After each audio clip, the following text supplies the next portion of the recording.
Hey guys, if you think a penny saved is not a penny earned, but rather potential squandered, well, we have a show for you. We don't collect pennies, we collect hearts. Hearts built of sweat and grit. Welcome to Idea Drop, where we give away all our ideas so you can make millions. Just give us a shout out when you do. How are you? I'm good. I feel like that intro reminds me of Warren Buffett, the little... I've been listening to a lot of Warren Buffett. Oh, have you? Yeah, tons of them. The penny in front of steamrollers. That business is like running around in front of a steamroller picking up pennies. I don't know. What? He says that about a bunch of businesses. Is he really? Yeah, don't do that. Basically, he's saying don't do that. Don't do quick things. Not quick things, just little businesses. Why would you run around picking up little checks in front of a big company that can just roll you over? Why do you make that app that Facebook can release as a feature? They're going to crush you. That's not a business. That's a hustle. I'm working on an app right now that is definitely going to be a feature, but it's so fun to build. And I'm there using you go. ChatGPT for it, which I'll talk to you about it in a little bit. But hey, no, the biggest thing that I've learned from Warren Buffett so far is that it's just always play the long game, no matter what you do. And he's been like slapping me in the face with, I do a bunch of little business ideas, and he's kind of anti that, which is kind of shitty for me. But anyways. I don't know that I'm wild about doing a bunch of little business ideas. I respect the hustle. Mm-hmm. I think what I like about this show is getting people unstuck in whatever their blockers are now, just because we're throwing spaghetti at the wall of like, keep an open mind, look at the different ways you can make money, and then find yours and double down on it. So I'm not a big have 5 little businesses, be a solopreneur thing, but that's so sad. That's exactly what I do. It's more your jam. That's exactly what I do. It's just personality difference. Oh my gosh. I'm trying to pull up ChatGPT because you're talking about being stuck. It is, in my opinion, at this point, the ultimate unsticker. It does everything. We make it the third guest in the room. I want to do it. It's our co-host, honestly. Mr. Chat. No, the other day I was using it because I was trying to import people and their social influence and all their different platforms, import it into GPT and then weigh it to each other, into sheets. And I just I don't know how to code this, but I was like, how do I do this? And then he's like, yep, just put this in this cell. And then it worked. It gave you a string to put in a cell? Yeah, it's crazy. That's amazing. Oh my gosh. Well, it's not quite a cell. There's a whole thing within sheets, and I'm tying it into Airtable, but it's all to say I don't code and it's coding for me, and it's amazing. Right. I think the future is bright. It is not coming for your jobs. It will come for some jobs. Those people will then ask the AI how to get reskilled for tennis coaching or whatever the heck it can't do. It's not coming for your jobs. It'll come for your if you're in ChatGPT right now, or if you're in AI or anything like that, then you're in a good spot. It's not going to come for your job. It's going to come for your grandma's job or the people who aren't doing that, which is kind of sad, and they're not taking it. Anyways, I have some ideas I want to throw to you immediately. This comes out from a good friend of mine named, I just scrolled past it. Where'd it go? Named Jonathan White. He's my brother-in-law, and he works at a hospital, and he has lots of thoughts and things like that. And he also has dealt extensively with the FDA. So here's what he's saying. Yeah. He thinks there should be an FDA-style testing for plant remedies. So think of naturopathic solutions. Apparently there's not a good rigorous system for it. The FDA is fantastic for medicine, but they're not going to tell you how effective this remedy is and that remedy is. And also, it's really expensive. I've tried to do this FDA thing. It is not fun. Okay. Anyway, so he thinks that there should be plants. It's high time that plants were acknowledged by the scientific community as having documented health effects. They could also publish dosing guidelines, similar to essential oils, right? And you've had experience with that, right? Yeah. Yeah, I'm not into it. I actually make fun of people who sell it. However, I will say it's effective. Yeah, so my take on essential oils, other than you're in a triangle plan, is you're basic, people are like, it's effective. Of course it's effective. This is just called practicing medicine without a license. Yeah. Isn't that okay? We have a friend who's a pharmacist, right? And I remember you were telling me, he's your friend, he's not mine. I take all your friends as mine. But you were telling me that that's exactly what they do in most pharmaceutical pills and things like that? Yeah. I mean, everything comes from a core compound. They all come from the same place. So if you just extract the oil and then put it on yourself. Yeah, that's true. He also said, make sure you don't ingest it ever, right? As the guy next to me is like, hey, check out this. And they're drinking oils in water. And he's like, this is how people die. This is Isn't bad. it on your skin, you absorb a certain percentage. If you drink it, you absorb more. If you inject it, you absorb the most, right? It's that tier. And it depends on which oil, and the body's really complex. And I think back to your, John's point about testing on plant-based dosing. It's really a capitalism problem. There's no incentive for big corporate to go do the level of disciplined study for that, because they don't get a piece of what you're talking about. Because you can order raw ingredients from wherever they're from, and then you can dose them yourself. You can separate out the raw ingredients.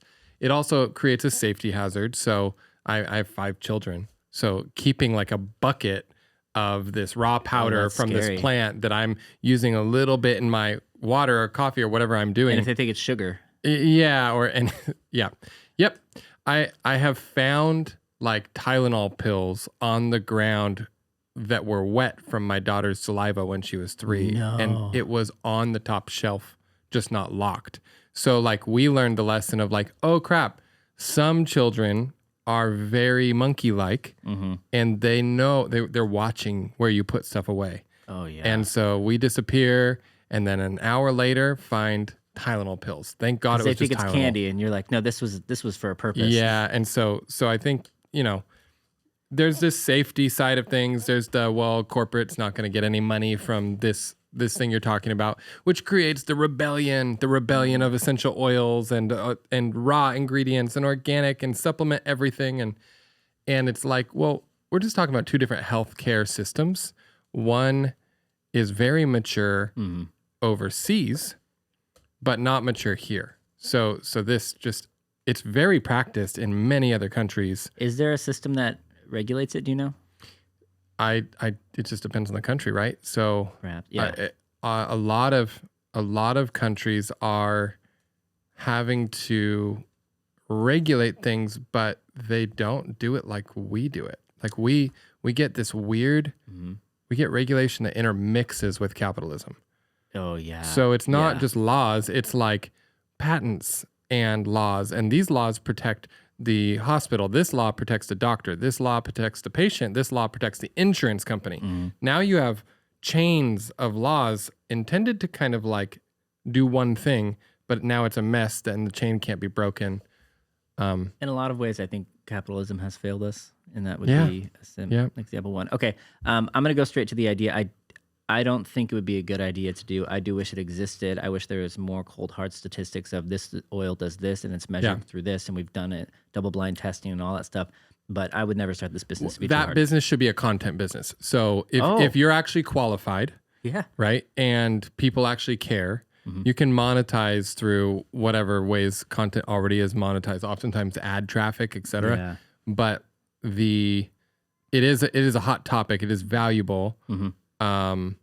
We are seeing and going to see more content businesses around that. So I think that's where the actual like business idea is. It is important. Have you seen those? There's like famous neurologists who drugged themselves with different drugs. So they're like, okay, I did cocaine, and this is my observed. Gosh. Yeah, like they just went hard because this. they can't test it on anybody. It's completely illegal, so they just do it on themselves. Interesting. Yeah, so we just need somebody like that, a hero who's willing who will to do die that. for the rest of us. That's so funny. Hey, is Eli still back in the producing room? Okay, he's not.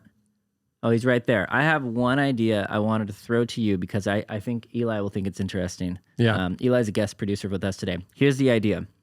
Okay, it's AI right now has the ability to take your 1080p photo and turn it into a 4K photo. And I think that there should be a service that does this with it can upscale resolution. Upscale. It infers the information that's not there, and it just creates it and builds it out. That's I think there should be that for streaming. So you can use your subpar products, and then you have a technology that before it goes streaming onto the web, let's say you're doing Zoom or something like that, it will then use AI to complete and upscale your image. It just fills in the blanks.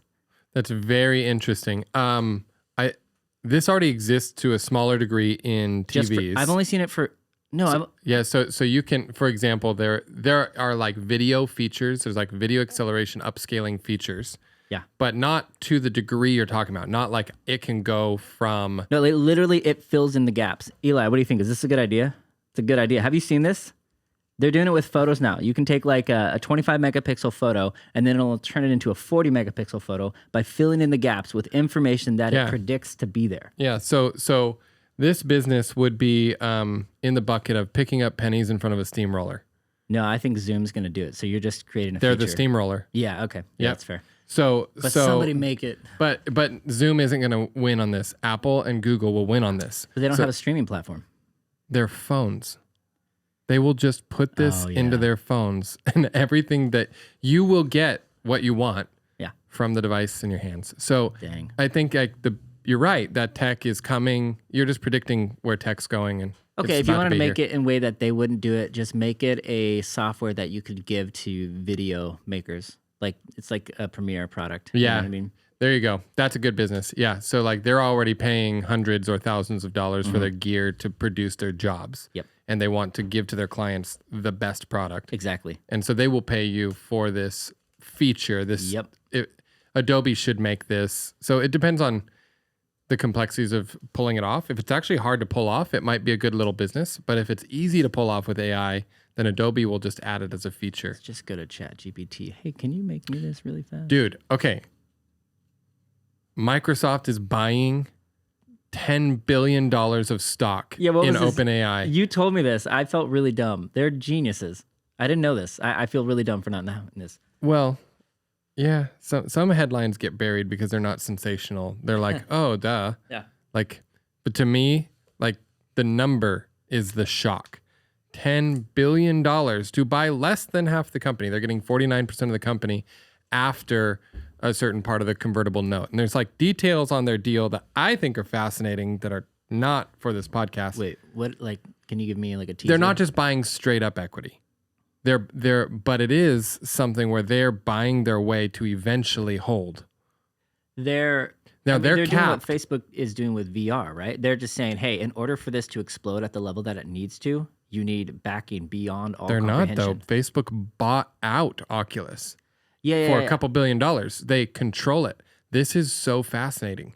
They are, and OpenAI is not operating for profit. So what's crazy, and it's open source. Yeah. Not Microsoft's jam, not Google's jam, not really, not Apple's jam.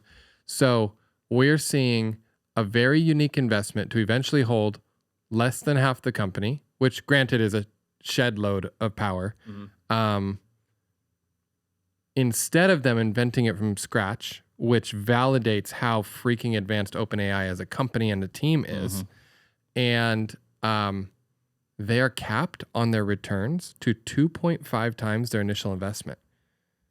Who puts $10 billion in when you can only get $25 billion out if it's successful? Wait, they really? Yes. So when I see things like that, I'm like, okay, that is not an investment strategy. There is something in the contract, the partnership that we do not know about. We can't know about. It's secret. Yeah, that doesn't add up to me. It will add up with the other terms, but we won't get to see those. So there is some type of foundational integration. So they're essentially putting it into their enterprise platforms, Azure and other tools, and maybe those are enough for them based on the way their other businesses run. That these features from the API, the insider information, they can co-develop with OpenAI, but like it is not an investment play. It's not like other bets. It's fascinating. Yeah, that doesn't add up to me because obviously ChatGPT will 10x or OpenAI will 10x for sure. It's like pretty obvious. Yeah. Now it's already valued at such a high valuation. Can it like? Yeah, but like all their money will come through integration with every different software out there. And Microsoft will give them the highway to do that, which will thusly allow it to 10x very quickly. I think of OpenAI as like infrastructure, like it's like freeway. Yeah. Like they own I-5 now. They own the I-5 of AI. So everything that gets built around it, the cities that pop up around I-5, like they won't necessarily own those, but they will benefit from all of them forever. And it won't go away if they play their cards right. They're just going to more and more entrench as infrastructure. Yeah. And the only thing that can even regulate that power is government. And that's laughable in a lot of ways because that can be outmaneuvered. So it's fascinating to me. Okay. The drama. Dude, it's drama. I have a quick question for you. Do you talk to your wife about this stuff? Because my wife doesn't understand a thing when I talk about this. Sorry, babe. No. She hates it. In fact, her anxiety goes through the roof, and she starts like wanting to get the shotgun and like look for drones in the sky. Like this is wanting to make her move to the middle of nowhere and be disconnected from everything. I have this huge problem where like I'm sitting there and I'm literally just thinking, and sometimes she'll be like, "What are you doing?" I'm like, "Oh, I'm literally just thinking about this thing," or we'll be watching a TV show and my mind is just working on this weird tech problem. Yep. And there's this huge gap of like, I'm sorry, it's really, I can't get out of it. And so it's hard for me to turn off in that sense. Some people play Wordle. Some people sit and stare at a wall and I do not work play out Wordle. other problems. I try to play video games every now and again, but that only lasts for about a month and then I'm out. My favorite esports team, Cloud9, was picked up for $10,000 by the current owner. Wait, when? 2000, I want to say it was like 10? So League of Legends 2010, that's... Cloud9 was picked up by Jack for $10,000 way back in the day. He was like VP of sales at Curse Gaming, which is a brand that only nerds will know. Okay. And... but League wasn't even that big at that point, right? Nope. Hence the price tag. And... How much are they worth now? I don't know how to value what they're worth now, but their players are on multi-million, multi-year contracts. Yeah. And there are many players. So... Dude, I ever tell you that I went to Korea? My friends and I moved to Korea for a month. Yeah. And we just played League for a month straight. And, in the PC banks. Yeah. And we learned very quickly that we're awful at it. I was terrible at it. But we went to the it was like a sports arena. It was crazy. There's like this ESPN type thing where you go in there, you get tickets, you sit down, and you just watch people play video games. It's so Up nerdy. on the big screens. Yeah, the screens. They're in these cheering like glass in the cages. crowds. Yeah, there literally was people in the crowd, and they're laughing at these insider jokes that I don't get. Like, oh, you awarded this bush, and they're laughing. It's so stupid. The future of humanity is tribalism.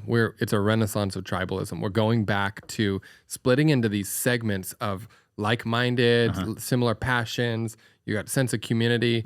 No more of this like, there's kind of conservative people and liberal people and capitalists. It's always been tribal. Okay, this is a big thing, a theory of mine. So whenever there's been a proliferation of information, I don't know what proliferation. So whenever means. there's a lot more information that gets put out, the best example is the printing press. Whenever that happened, boom, ideas explode, and so does noise. So it doesn't mean that they're only good. It's just everything 10x's in every single way. We're having the same thing with ChatGPT. I always bring it back to religion. So printing press gets printed. What do they start printing? They printed Bibles. What happens at that point? There's no longer just Catholicism.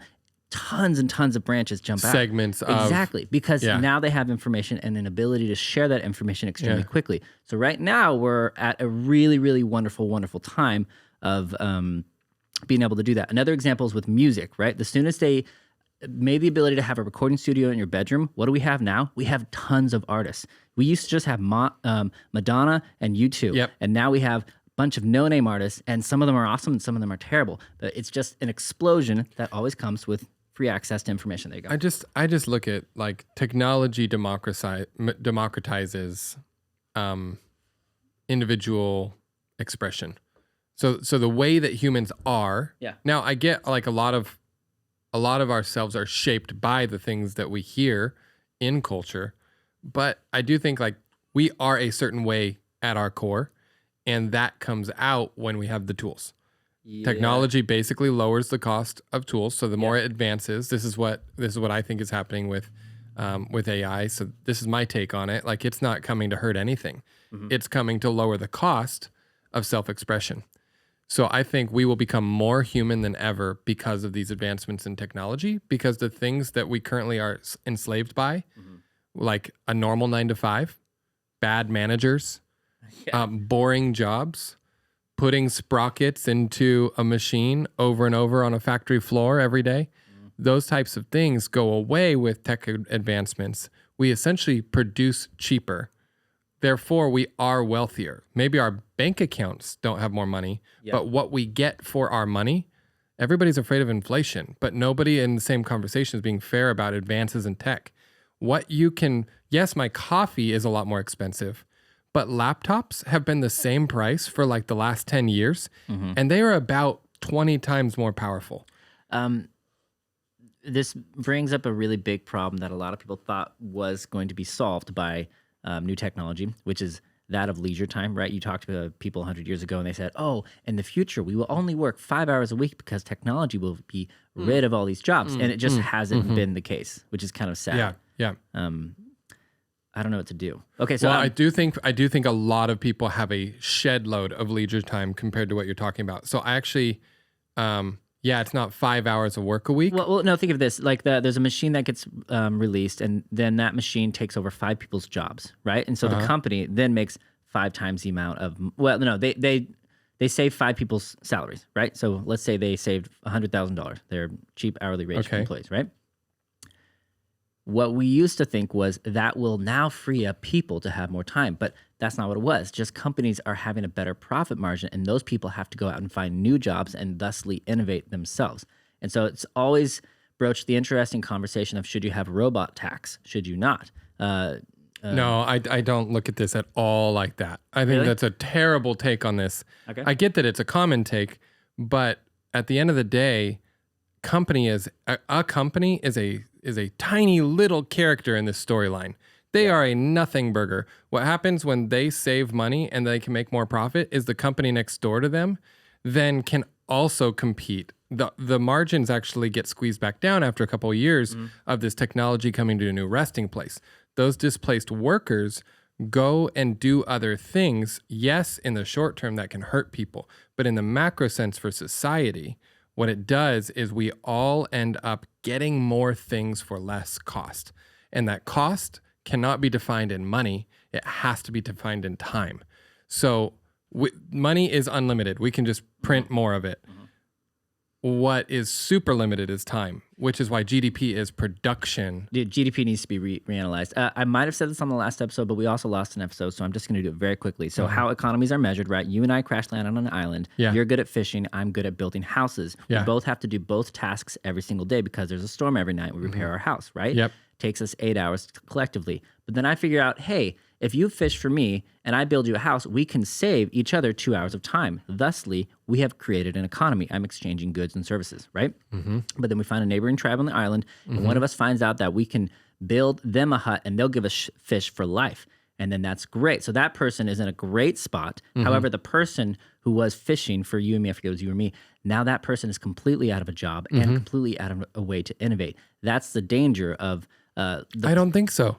You don't think so? I think it sucks in a temporary sense. They're out of a job, but they're not out of the ability to innovate. They can go create something else now that there's more money flowing over there. It's the question of safety nets with it, right? So it's not safe. I'll give you that. It's not safe and it hurts people.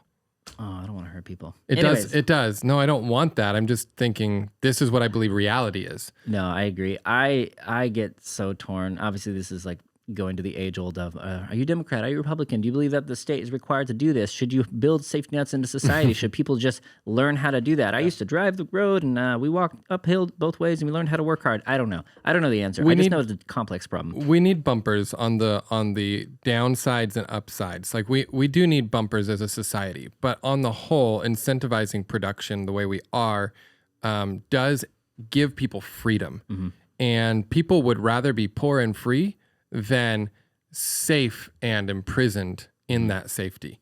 A good example of that is the depression rates to teenagers who get to sit in a chair and play video games all day long if they want to. I don't know if I believe get that, imprisoned. Actually. I feel like we have just started we've just started measuring depression at the rate we do. So I don't know if it's actually on an uptick or not. I don't know. When I just talk to them, they seem sad. Well, it's because they're losing. They invested all their money in terrible video games. I don't know. It's just, okay, I'll go back to my own memories then. Yeah. Sitting in a chair playing World of Warcraft as a 17-year-old for 6 hours straight. I wouldn't feel happy at the end of a 6-hour session. I would feel depressed. I wasn't doing anything that I had conviction mattered, but the game gave me an outlet of safety. So that's what it gave me. It was not scary to go play more hours of video games. And I look at life like that. Like the stuff that actually makes us feel alive has inherent risk. And that's what freedom allows us to partake in. But we also we are free enough to trap ourselves in these doom cycles of Netflix and binge on Netflix. Everybody knows if you go watch a whole season of something or 3 seasons of it and you finish, yes, you'll have the resolution of the show, but you also are like, oh crap, like I just wasted a lot of my time. I'm really anti. Like you live between the two pendulums of I should do this and I want to do this, and you just kind of have to live in there, and that's where anxiety is. It's you just sitting between two things of what you want to do and what you should do. I'm very, very anti the movement of everything should be optimized. Now, naturally, I think I perform on that side, and so maybe I'm just fighting myself in that sense because when I sit down and I play video games, I'm like, God, I should be doing something, dude. Did I tell you? I don't shit on myself much. I play video games every now and then still with my son. We play Fortnite and it is awesome. It is awesome. No guilt. Should we have done the dishes? I mean, it just depends on your definition of how a day should have been lived. Did I told you about how China restricted kids under 18. They couldn't game unless it was on the weekends. Yeah, correct. Yeah. So ridiculous. They have like screen time as a country. It's so ridiculous. Anyways. Freedom is still better. It's so funny. I have ideas and I have questions for you. Do you have any ideas you want to share? Or do you want me to launch into them? Go for it. Okay. I'm going to say a few things and I just want you to tell me if you think that they're right or wrong or how you feel. Just knee-jerk reaction. Knee-jerk. Here's the first one. Actions express priority. Yeah. What you do shows me your values. Really? Yeah. No, I totally disagree. Okay. I think what you do shows me your symptoms, right? So an alcoholic will probably not want to be an alcoholic, but he will still be the alcoholic. So that's not his values. That's just the thing he's still frustrated and working with. That's fair. You said priorities. I said values. I think I'm wrong about values. I think I'm right about priorities. I think that shows me those symptoms are caught up in priority, but that's just semantics. Like your priority right now is to survive. Yeah. You need the alcoholic needs the next drink, or they feel like they need the next drink to just be okay. And that is a prioritization. They're making a choice of priorities. Okay. Next one. Poor sales rather than a bad product is the most common cause of failure. No. You don't think so? No. I think good products sell easier. But you and I have both seen businesses where the product's great, and that's not the problem. It's just nobody knows about your damn product. Yeah. I think of marketing and sales as a form of the product. What do you think product to marketing ratio? Where you at? 50-50, 60-40? That's a great question. In general, I'd like to see 60% of cash spent on product obsession and 40% spent on growth. I think right now it averages about the opposite. But that's just idealism. Like I think the reason why it is the way it is now is because it is never ideal. You're always dealing with cash flow constraints. And so you're making trade-offs for safety in the short term, which is what sales and marketing do. Like, how can we get in the next dollars in the door as opposed to how can I build more value for my customer over the next 5 years? And so we will always cheat a little towards the safety because we feel fear of the future. I do agree. If you were to give anybody one business piece of advice, no, maybe I'm shitting myself, but one of it would be just like, hey, just make your product way better. Just wake up every single day and just do the thing that you're doing and figure out what are the hard parts with it, with your clients, and just make it better, make it better, make it better. So if you do that and you're failing in marketing and sales, you're not done because you still have a great product and you can go to people who know how to grow things and you can sell equity. You could get investment that is of their time. And sales though. Well, not really. Not direct. Not direct. I mean, you could also get vultured by the same people. So you could just go list it on microacquire.com. Our episode's sponsor is microacquire.com. You can list and sell with a fully executable, safe agreement your equities on microacquire.com. Dude, I love MicroAcquire. It's fun to just sit there and look through it. It's like Product Hunt. Shop. I just go there and I look at it. I think it's really fun. No. Okay, here's an example though. Think of this. If you build a good brand and you have a really good sales, even if you have a worser product, you will win. And I'm going to throw somebody under the bus here. I feel so bad doing it. I have an iPhone. I will freely admit Samsung is probably the better product. But I buy the iPhone every freaking time. Because everybody else buys the iPhone. I think they nailed their brand. Samsung's better product. I think their brand cohesion, it's basically they have a better ecosystem. Maybe the phone on its own doesn't have as many features, but the ecosystem's better than Samsung's. So that's a good example of like long-term thinking. They designed a product ecosystem as opposed to, let's just keep upgrading the specs on this bad boy and ship it. So I do think you need attention of both. You need to live in the tension of both, but the people who stand to like the longest are the ones who can cheat towards like stare the fear in the face and still make the product better. Yeah. Okay, I see that I might run out of money next quarter. I'm still going to obsess over the product. I have to address the cash flow too, but just like I said, 60-40 to product would be ideal. Okay, I have a semi-personal question for you, and I want you to be really honest with me. I will be semi-personally honest if you give me a semi-personal question. Oh my gosh. Well, this is peeling back the kimono, as you like to say. I didn't say that. I don't know who said that. Somebody said that. I'll Anyways, show you a window to my soul. You run a venture community. Within that community, how many companies are there? 8, 9 if you count the So let's say the 9. hub. Let's say 9. Yeah, it's 9 businesses. 9 businesses. Yeah. Do you think you would be more effective if you were focusing on one, or do you feel like you're better off now that you're looking at all 9? You're you're not deeply involved, but you are slightly involved in each one, at least to a degree. Are you talking about me as a person or the company's results? Can you give me both? Yeah, so me as a person, no, I would not be better off. Really? No. You like the pivoting. You like the changing of hats. No, I actually like cohesion of let's just call it my schedule. I think time is my limiting factor. Yeah. And the goal is to make every hour the highest value hour and then rest well at night. Like I like to maximize time. It is the thing I don't get more of. That's how I think about it. So the way to do that for me is not to be attached to hourly billings or subscription payments. It's to be attached to percentages of equities that over time can be valued by the market. And if we do the right things, my time becomes so much more leveraged because it's just giving input to things that other people are growing. But do you think those companies would be better if you weren't involved and let's say there was just, this is tough because each of those companies have a CEO and they're doing the only thing. Ideally, you're just sitting in there in a meeting once every couple of weeks saying, how's it going? Hey, maybe try this, maybe don't do this. And you step in only when there's an emergency, right? Is that we're running this one more like a venture studio model, which people can Google, where we get equity for helping grow the company. We're doing things for them. So in a lot of ways, we are a part of their overhead. We're just doing it for equity instead of them having to get the cash and then pay for those things on their P&L. So it's kind of the same. We're just running our own internal P&L and they're running their P&L.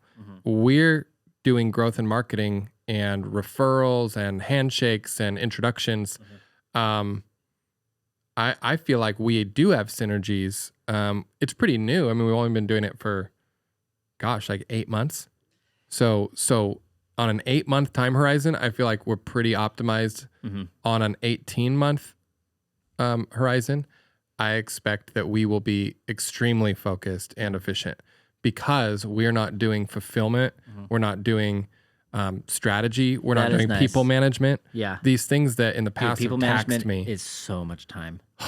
Yeah. And so much emotional. And then we're setting free those CEOs who are experts in their craft to do the simpler focused thing for them. So in 2 ways, basically you're going, we both just have a focus. Yeah. And it works better together. 1 + 1 = 3. Okay. This is fun. I'm asking you all the questions. If you were doing the same thing you were doing now 10 years ago, do you think it would succeed or fail? No, it would have failed. Why?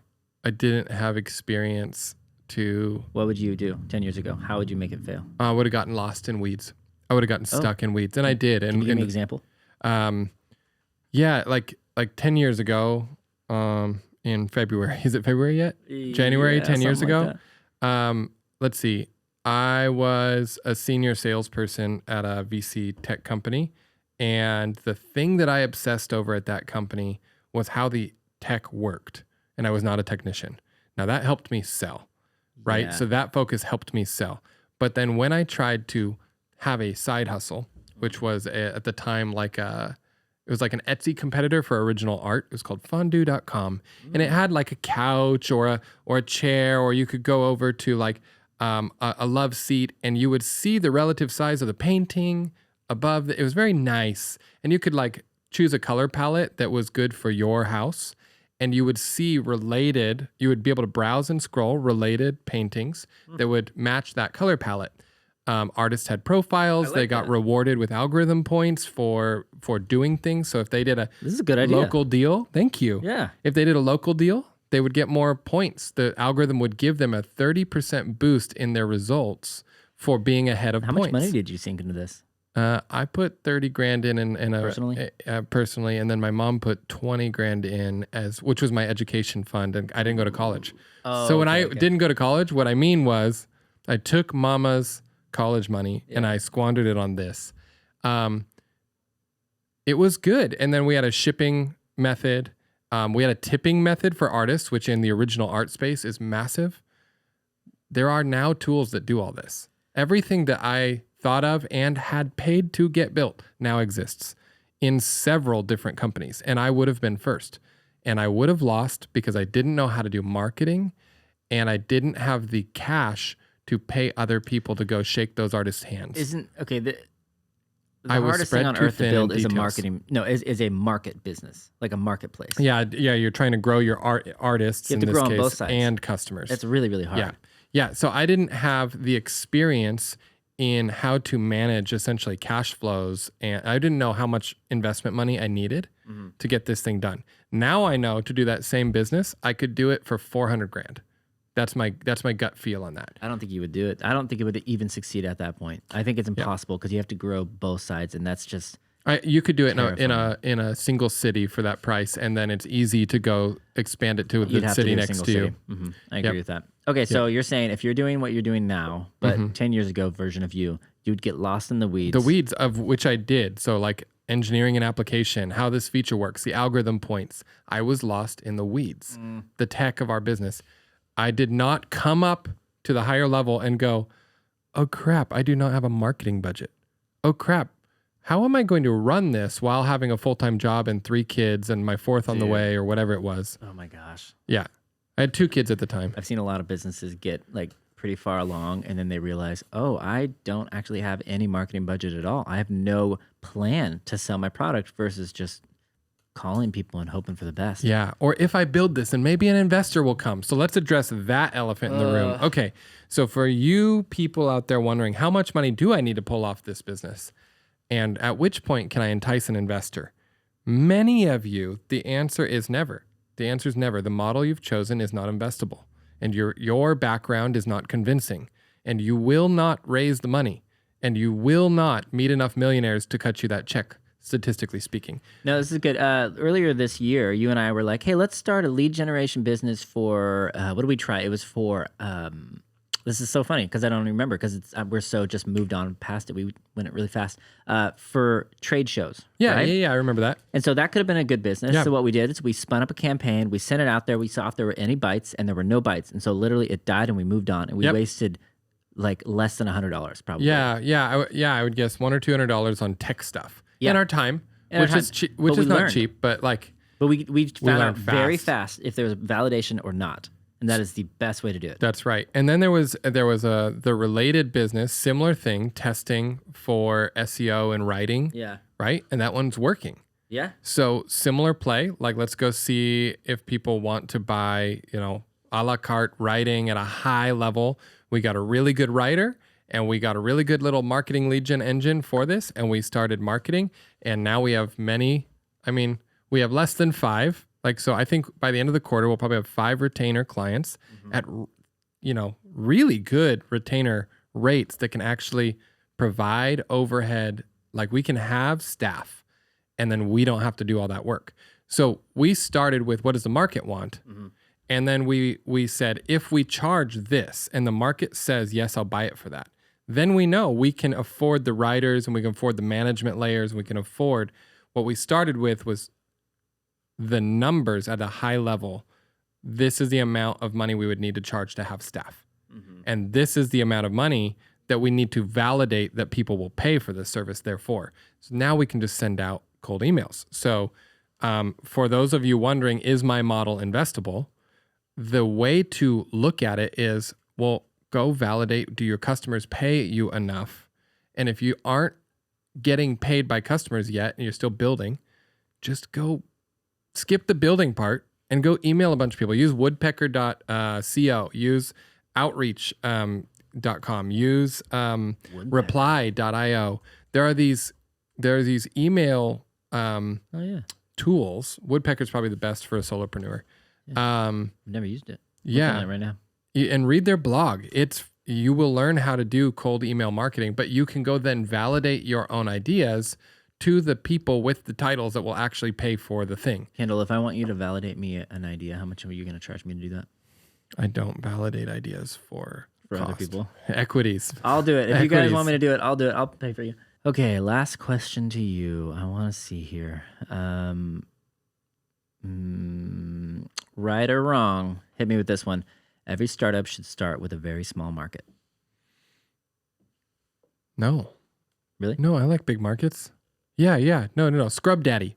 Think about Scrub Daddy. Massive market. Every mom in America, every grandma. It's just a little piece of sponge, and it was a marketing play. Yeah, no, I like that. I lean towards small market, though. I do. It's easier to validate. It's easier to control with hustle. You have less competition. Yeah. And if you can validate it in a small market and you can just smooth sail it, then it's great. If you're trying to break into an already saturated market, that's kind of scary. Next episode, let's just dig into what are the ways to validate a new business. That's what we can do. So perfect. Until next time. All right. Ciao. Thank you for listening today, and I'm sorry we missed last week's episode. Dustin, who's a huge douche, was driving across America to relocate, and so we couldn't record the episode. Hi guys, I'm the douche here, and I just want to let you know that I'm so sorry. Shame on me, and shame on all of you for not calling me and saying, hey, put out that damn podcast. Talk to you next time. Thank you for flying back here. Oh yeah, you're welcome.